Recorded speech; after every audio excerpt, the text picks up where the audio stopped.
and welcome to Fireline. I'm Bill Wade, captain with the Tampa Fire Department. In 1871 in Chicago, there was a large fire. Hundreds of buildings destroyed. Hundreds of people died. In response to that fire, a group called the National Fire Protection Association began something called Fire Prevention Awareness Week. From that has come forth programs to educate the public about fire safety, both in their own homes as well as at work. The focus of this evening's program is to talk to you about what the Tampa Fire Department does to educate the public about the hazards of fire and how they can prevent themselves from being exposed to fire, both in their own home and injuries and death from fire. Standing with me is Jamie Lewellen, the Public Education Officer for the Tampa Fire Department. Jamie, how are things going here this evening? We're very pleased with the turnout. We've been really excited about the event, and we're glad it came together the way it was supposed to, and we've had a good turnout and bunches of kids and lots of parents getting information about fire safety, so definitely happy. We talked about public education. Obviously this evening, this Fire Prevention Awareness Night is part of that effort to get out the news about fire prevention and preventing injuries and deaths from fires. What type of messages does the Public Education Office try to get out to the public? I imagine one of the first ones would be probably smoke detectors. Yes, smoke detectors, and also fire prevention is something year-round that we need to focus on. It is technically a week that's set out by the National Fire Protection Association where we focus on or work on community awareness, but basically it is a year-round effort on our part as well as it needs to be on yours. You need to do whatever you can to prevent fires from occurring, and smoke detectors is the first step to that. Having operating smoke detectors is the key to getting out safely. Now, we talked about getting out safely. I'll come back to smoke detectors in just a minute, but let's face it, the best fire to have in a house is no fire. What's the most common cause of fires in homes? What can people do to prevent having, even if they just have property damage, we don't want them to have that. What's the best way to prevent having a fire in the house? Well, cooking is the leading cause of home fires, and basically, you know, you need to practice good safety when you're in the kitchen. We have 100,000 fires a year in this country start from people who are cooking on the stoves inside their homes, and biggest problem is they don't stay with the food that they're cooking, as well as we need to keep the area around where we're cooking nice and clean and take care of our kitchens when we're cooking. And I understand one of the next leading causes would probably be children with matches, and your Public Education Office has a program to help deal with that. Yes, we do have a county-wide juvenile fire setter program here in Hillsborough County where we're all working together as fire departments to deliver a consistent curriculum to children who are at risk for playing with fire. Mm-hmm. Very good. And then another major cause of fires in homes would be something about electrical cords. Have you ever seen those people who actually take electrical cords and put way too much electrical load on them? Yes, overloading occurs a lot, especially when it starts getting cooler and the holidays are around. People want to piggyback stuff, and there's two receptacles in your outlet, and that's for two appliances, and people do overload them, and that's something we definitely want to stay away from. But also, the leading cause of fatal fires in the home is smoking. So if you are a smoker, you are at a higher chance of dying in a fire. So please make sure you discard your cigarettes at night by watering them down before you throw them in the trash. And make sure that after you eat dinner at night and you've got that full belly and you're sitting back watching TV that you don't fall asleep with your cigarettes in your hand, because we have so many fires start from people smoking, and they smolder for such a long period of time. It may be 5-6 hours after you've fallen asleep before an actual live fire breaks out. So we want to make sure we discard our cigarettes. Let's get over to smoke detectors now, Jamie. I've been a firefighter for a good number of years, and several times I've come across building fires where we have such an insignificant fire in the house, but yet the people are dead. They've died from being exposed to the smoke and not the flames. And smoke detectors, you mentioned the first line of defense. Tell us about where a smoke detector should be and how it should be maintained. Smoke detectors need to be maintained by when you change your clock, change your battery, which is a national campaign put on by Energizer batteries. So you want to make sure that you're changing your battery to your smoke detector. Test them monthly to make sure that they're operating properly. And if you hear a chirp, occasionally that means that the battery's going dead and it does need to be replaced. Smoke detectors need to be placed in areas close to the sleeping areas. If you have a 2-story family home, we recommend 2, one on the first floor and one on the second, as well as if you have a split plan where you have a master suite on one side and the other bedrooms on the opposite side of the house, you want to make sure you have 2 there. But for the most part, they need to be in an area where the bedrooms are at and the hallway shared by the bedrooms. And understand the Fire Marshal's office here in Tampa has got a smoke detector giveaway program for certain people. Can you tell us about that? Yes, we received 5,000 smoke detectors from the Tandy Corporation, and it was a Tampa Bay effort, so St. Petersburg Fire and Rescue also benefited from that program, and we each got 2,500. So they are available at the fire station, as well as you can come downtown and pick up one. What we prefer to do is to have you call 274-7133, which is a voicemail, and it gives you directions on what kind of information we need from you, and just leave that information, and it's basically your name, your address, your telephone number, and we will call you back to schedule an appointment that's convenient for you, because we would rather install them in the correct place and make sure that they're working properly when you receive them. Very good. Now, one of the problems some people have with smoke detectors is they're constantly going off every time they cook. Right. What's the problem there? What's the situation there? A lot of times it's because the smoke detectors are not placed in the proper place, too close to the kitchen, too close to the bathroom. If you like to take hot showers, that does set them off a lot. They do need to be cleaned occasionally, as well as, nuisance alarms do occur due to cooking and things like that. And the best thing to do is they do have detectors that will actually silence the alarm. We don't want you to get up on a chair and disarm the smoke detector, because that is the only thing that will alarm you to the fact that there is a fire. All right, let's move on to other things maybe people should have in their home for fire safety. Once again, we've told them how to prevent fires, we've told them about smoke detectors. Now let's talk about extinguishers. I believe your suggestion, every home should have an extinguisher. What type of extinguisher? Where should it be? Well, I do recommend fire extinguishers if you've had training with fire extinguishers, and we do offer that service here at the fire department, and you can take advantage of any of our public education programs by calling 274-7136, and I'm the public education manager, and I can make sure that we meet your needs as far as educational programs. But fire extinguishers are wonderful tools if they're used properly. They're for very small contained fires, nothing bigger than a large kitchen trash can. So I know that a lot of people have seen people on TV blasting, fire extinguishers for 20-30 minutes while they're waiting for a rural fire department to get there, and that's just not a reality. You've got about 20-30 seconds of extinguishing agent in your typical fire extinguisher in the home. But I do recommend that you get training. Either your civic group gets together or your neighborhood watch group gets together, and we can come out and teach you how to use them appropriately. Because the biggest problem that we have is a lot of people go to pull extinguishers in a situation that really it's not appropriate for. And you can get seriously injured, if not killed, using an extinguisher, because, again, it's not going to put out a whole room on fire or, a whole kitchen on fire. It's for very small, contained fires, nothing bigger than a large kitchen trash can. As far as who should use one, we don't recommend that juveniles use extinguishers due to the fact that we don't think they can distinguish between what is a fire an extinguisher can handle. So it is for adults only. And actually, let's go back to, you said kitchen fire is the most common cause of house Right. fires. And actually, a lot of times it's just from, like you said, maybe food slightly unattended for a short period of time on top of a stove. You really don't need an extinguisher for that. What's the most simple way to put out a fire on a stove? The easiest way to extinguish a fire, and the cleanest way to extinguish a fire, is to use a lid to the pot or pan that you're using, a cutting board or a cookie sheet. And if you do have a small fire on the stove, you can slide it over the top, take the oxygen away, and basically turn off the oven and it'll go out like that, rather than getting an extinguisher and blasting it, getting up close and throwing hot liquids all over the place. That is the best way to extinguish a fire in the kitchen. Okay. Now let's go into the educating children, because that's what you said one of our focuses here is this Right. evening. What type of programs does the Tampa Fire Marshal's office take out to schools and places like that to tell children about fire prevention? Well, we do go out to all the local schools that request us to come out, and we remind them at the beginning of every school year that what our services are, and we come out and talk about general fire safety as well as drowning prevention, seatbelt safety, all of those things we address, including poison prevention too, because we have a lot of curious children and a lot of accidental ingestions. So there are tons of things that we talk about when we go out to the schools, and our fire trucks join us to talk about what the role of a firefighter is in our community. So we're very actively involved in our schools. It keeps us very busy, and all of our firefighters extremely busy.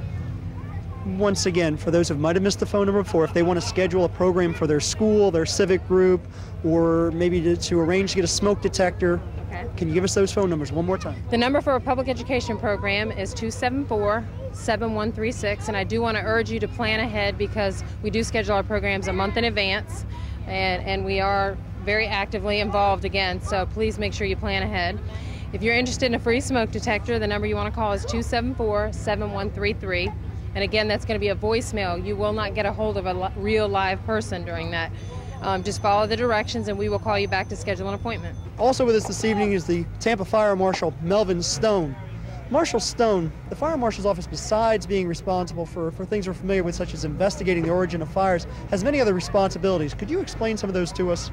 Yes, certainly. The Fire Marshal's office is a very diverse operation. First of all, the Fire Marshal is the regulatory agent for the city of Tampa. Under my jurisdiction, I have the existing Fire Inspections Division, and that deals with the existing facilities, as you see here. We also have the New Construction Division, which deals with new development, new construction items. I also have the Public Education Division, which you see right now taking place, and our main focus now is public education to our citizens, and that focus is geared towards educating our kids, the young people you see around here on the trucks, you know, trying to make them aware of the perils of fire and prevent them from losing their lives. You know, Captain Wade, I worked with you on many fires as young firefighters. We've pulled many a young kid out, and I know many a day you and I went home feeling bad, and we vowed to somehow find a way to prevent this, and that's what this is all about. National Fire Prevention Week I think is just one of the many tools that we need to implement to fight this big war, and it's on fire. Marshal Stone, good luck with the battle. Thank you for working at it. You got it. And what should you do if your clothes catch fire? Stop, drop, and roll. Hey, you knew that. Very good. Hey, well, I got a question for you then. Hey, I got a question. What do you do if you find matches or a lighter in your house? What should you do with it? I gotta tell my mom. Do you ever want to play with matches? No, they dangerous. What could happen if you played with matches in your house? I would get on fire. Then I would tell my mama if we get on fire. I would tell your mama you gotta stop. Yeah, so you don't want to play with matches, right? All right. Can you stand up in the smoke, or do you have to get down and crawl through it? Get down. Get down and crawl through it, huh? Yep. Oh boy, that's real good. You guys are pretty smart. Thank you.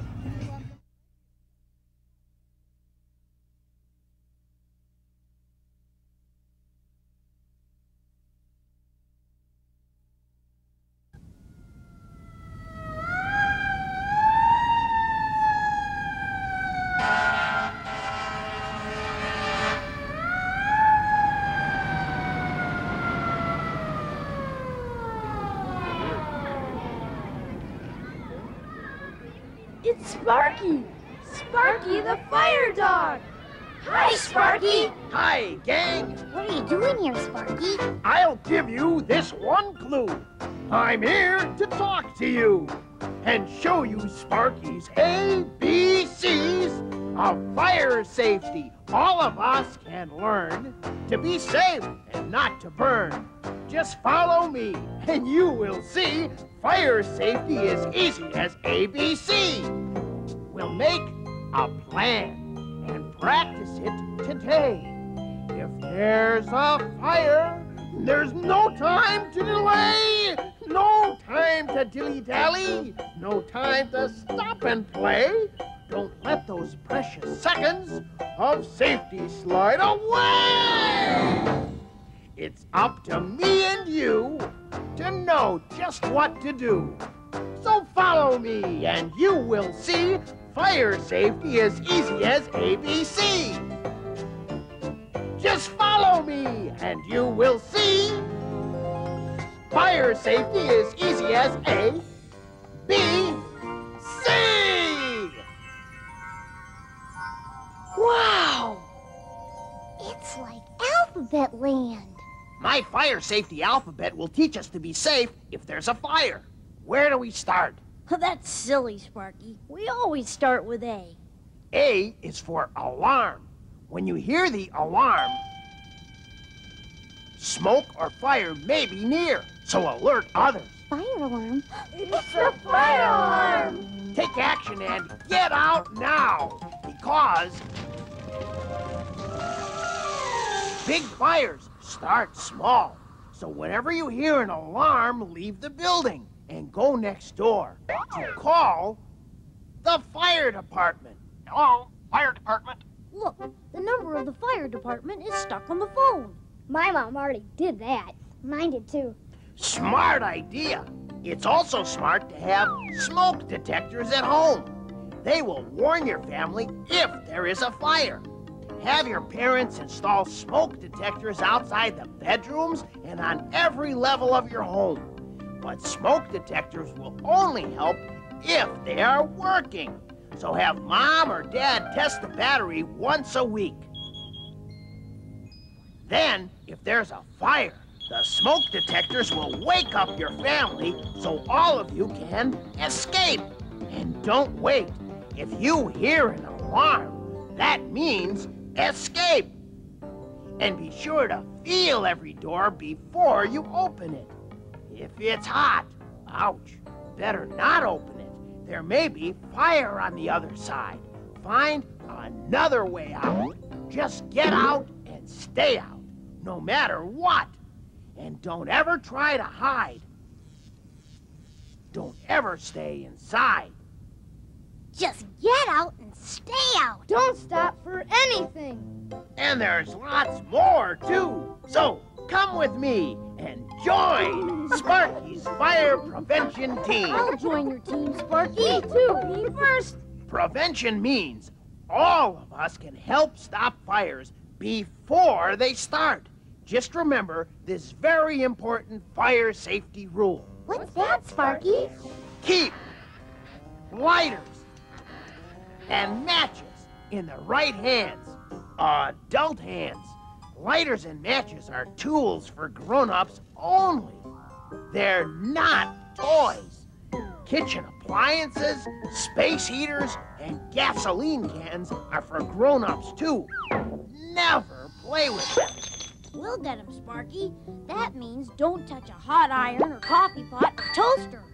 Don't even get near a space heater. And don't mess around with gas cans. Now you're ready to organize your family and make a plan for escaping from fire in your home. Mark the doors. And the windows. The windows that open. These are the best ways out of our house. Now pick a place outside, a meeting place, so we know everybody's okay. That old oak tree. We've got our plan. Let's practice. I'll be the smoke detector.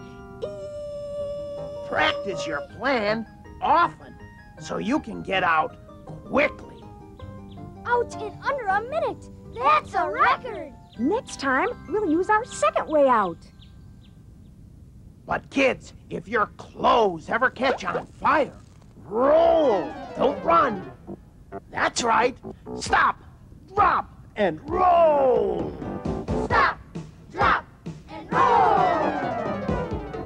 Oh, I guess we practiced a little too hard. That's using your heads, kids. Always know always know two ways out. At home, at school, at church, at the store, everywhere. Remember, open doors carefully. If smoke blocks the way, find the second way out.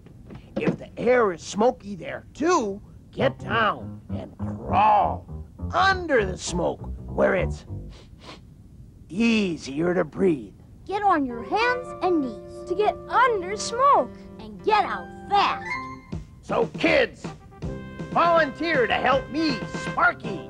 What's volunteer? Saying you help, silly. Oh, if we work together, we can win the fight against fire. I'm gonna do everything right. That's right. Winning is in. Right, kids. Be safe at home, at school, and at play. Just remember to get out fast when you hear the alarm, because big fires start small. Once you're out, call the fire department from a neighbor's house. Smoke detectors will warn your family to escape. On your way out, feel the doors before you open them. Get out and stay out. Don't ever hide. Don't ever stay inside. That's very good. Now you're ready to join Sparky and keep lighters and matches in the right hands. Adult hands. Never play with them. Organize your family and make a plan to get out quickly. If your clothes catch on fire, roll, don't run. Stop, drop, and roll. Always know two ways out and crawl under smoke. volunteer to do these things, and we will win! We're gonna win! We're gonna win! Winning is in! And check for exit signs in public places. They show the ways to get out. Hey, Sparky, why are we learning all this? I know why. Why are we doing this? Fire safety. It's up to you, and it's up to me. It's up to you, it's up to me. Fire safety as easy as ABC. When each of us does our part in escaping from fires And preventing them, then fire safety's as easy as A, B, C.